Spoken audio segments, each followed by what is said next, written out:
ఆంధ్రప్రదేశ్లో కులాలను, మతాలను విడగొట్టి రాజకీయం చేయాలనే ప్రయత్నిస్తుంటాయి రాజకీయ పార్టీలు.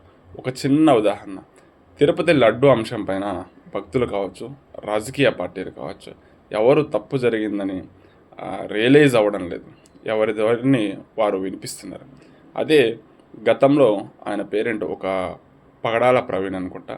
ఆయన హైదరాబాద్ నుంచి వస్తూ, ఒక పాస్టర్ ఆయన హైదరాబాద్ నుంచి వస్తూ చిన్న యాక్సిడెంట్లో ఆయన మరణించారు. దాన్ని కావాలని ప్రభుత్వమే చేసిందని పెద్ద ఎత్తున ప్రచారం చేశారు, రాద్ధాంతం చేశారు. ఆ తర్వాత ఆరా తీస్తే ఆయన హైదరాబాద్ నుంచి విజయవాడకు వచ్చే దారిలో దాదాపు 3 చోట్ల ఆపి ఆయన వైన్ షాప్కి వెళ్ళి మద్యం సేవించినట్టు రిపోర్టులో వచ్చింది. కాబట్టి వేరే మతానికి చెందిన అంశాలను రాజకీయం చేస్తారు, హిందూ ధర్మాన్ని వదిలిపెడుతున్నారు ఆంధ్రప్రదేశ్లో. Thank you.